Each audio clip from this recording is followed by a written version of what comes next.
Have you ever wondered why some of the most powerful art, music, and stories come from places of deep pain? Why is it that tragedy often gives birth to beauty, and heartbreak becomes the seed of creativity? Now imagine a nation that has lived through centuries of invasion, war, division, and unimaginable suffering. A people who have carried wounds not just as individuals, but as a collective soul. That nation is Korea, and at the heart of its spirit lies one of the most unique concepts you may have never heard of: Han. Han is not just sadness. It's not just anger, grief, or longing. It's all of these emotions woven together, passed down from one generation to the next, forming a kind of cultural DNA. Han is the quiet cry of a mother separated from her child. Han is the unfulfilled dream of an artist silenced too soon. Han is the fire of injustice that refuses to die, even after centuries. But here's the most extraordinary part: instead of letting Han destroy them, the Korean people have transformed it. They've taken this pain and turned it into breathtaking art, heart-stirring music, and stories that the entire world can feel. From traditional songs that echo through mountains, to modern films and K-pop that captivate millions, Han is always there, hidden in the notes, in the words, in the silence between. And maybe that's why Korean culture resonates so deeply with people everywhere, including here in America, because we all know pain. We all carry struggles, and maybe, just maybe, we can learn from Han how to turn our pain into something meaningful. So, what exactly is Han? Han is often described as a uniquely Korean emotion. But it's more than a feeling. It's a cultural memory. To understand it, we need to step back into Korea's long history. For centuries, the Korean peninsula was caught between powerful neighbors: China, Japan, and later Western imperial powers. Korea endured invasions, colonization, wars, and a painful division that still cuts the nation in half today.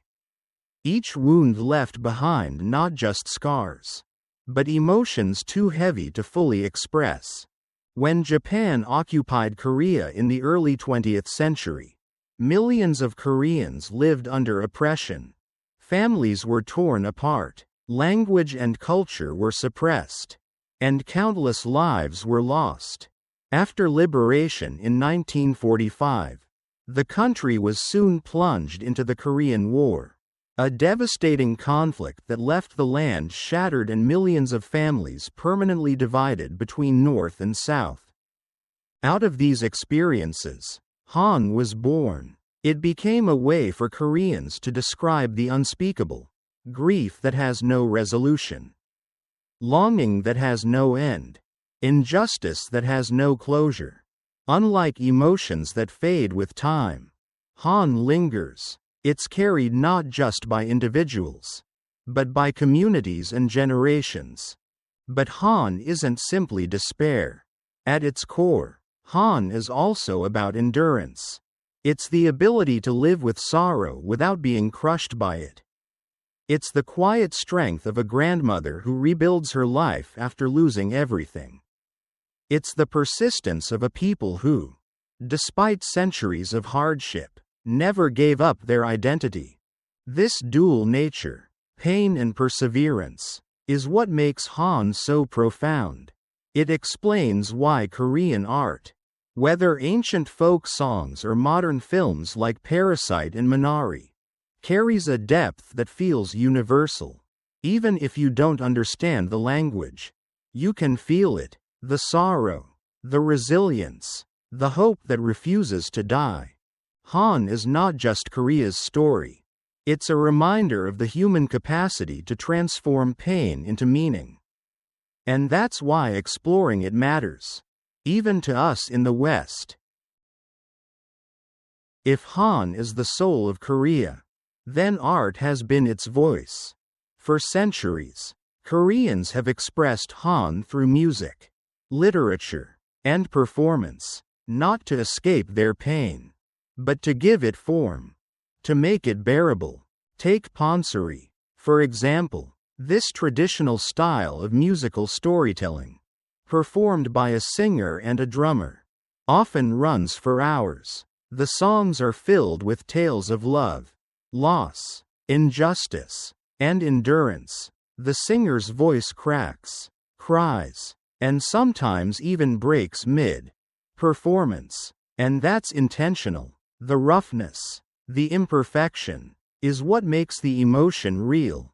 Audiences don't just listen, they feel the weight of generations pressing through each note. Han is also deeply present in folk songs like Arirang, often called Korea's unofficial national anthem. Simple yet haunting, Arirang tells of separation and longing, themes that mirror the Korean people's collective experience. Even today, Koreans across the world sing it, connecting them back to their shared history of struggle and resilience. Fast forward to modern times, and Han hasn't disappeared.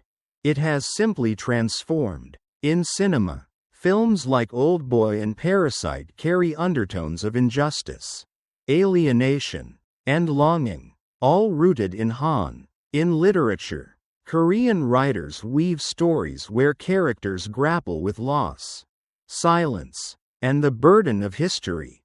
And in music, even global sensations like K-pop occasionally echo Han. Beneath the catchy beats and polished performances, there are songs that speak of heartbreak, sacrifice, and yearning.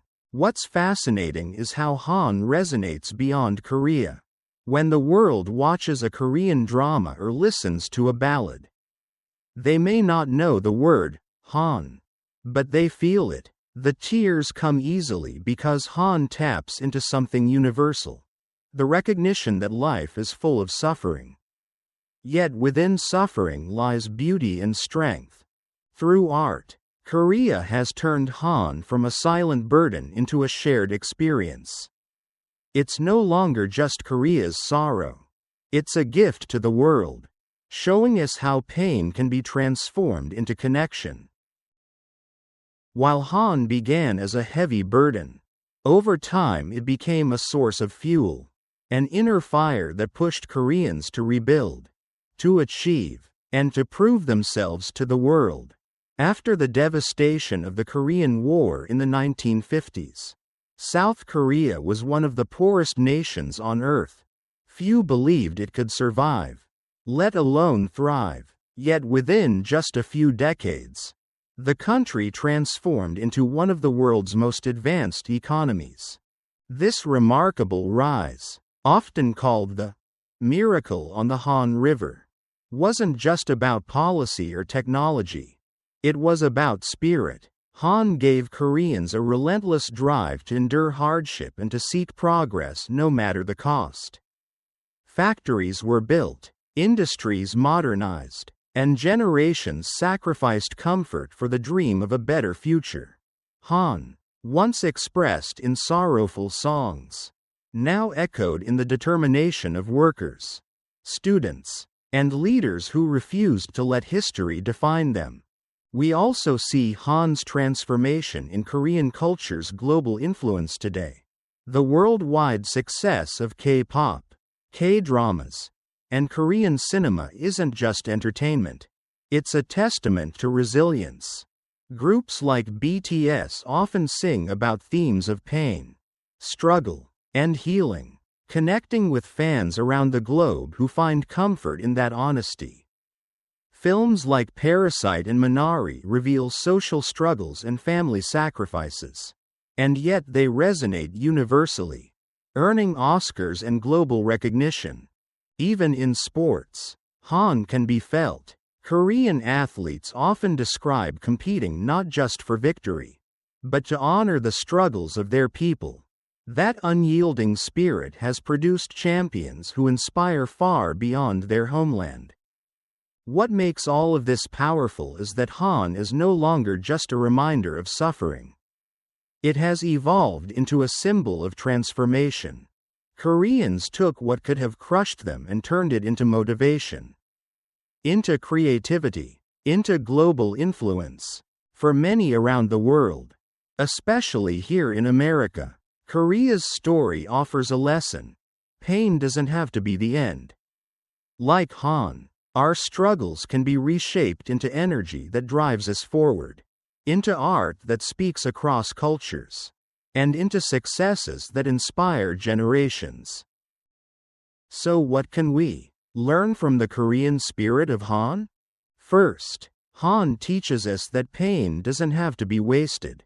In a world that often tells us to move on or stay positive, we sometimes feel guilty for carrying grief, anger, or disappointment, but Han reminds us that it's okay to hold onto those feelings. Not to drown in them, but to reshape them into something greater. Your heartbreak can become a poem. Your failure can spark innovation. Your struggle can turn into resilience that inspires others. Second, Han shows us the power of endurance. Life in the United States, just like anywhere else, comes with its share of hardship, economic struggles, family divisions, social challenges. It's easy to feel crushed by them. But Han whispers a different truth. Strength is not the absence of suffering, but the ability to walk with it and keep going. Just as Korea rose from ruins to global influence, we too can rise above whatever challenges we face, one step at a time. Third, Han reminds us of our shared humanity. Even though it comes from a uniquely Korean experience, Han resonates worldwide because pain is universal. We may not all know war or division, but we know loss, we know longing, and we know the desire to turn our struggles into something meaningful. When we recognize that, we realize we're not as divided as we think. We are connected through the very thing we often try to hide: our scars. And maybe, in this moment of history, that's the message we need most. That our scars don't define our weakness, they define our strength. That within every struggle lies the possibility of beauty. That even in the darkest chapters, we can find a way to create hope. The Korean story of Han is not just about Korea. It's about all of us. It's an invitation to transform our own pain into art, our setbacks into drive, and our scars into stories worth telling. If this message resonates with you, don't let it stop here. Join us as we continue exploring stories from around the world that reveal the resilience of the human spirit. Because somewhere out there is a lesson that could change the way you see your own life. Right finger hit that subscribe button. Share this video with someone who might need it today. And let's grow together in simplicity, balance, and meaning. Because just like Han, your story isn't over. It's only beginning.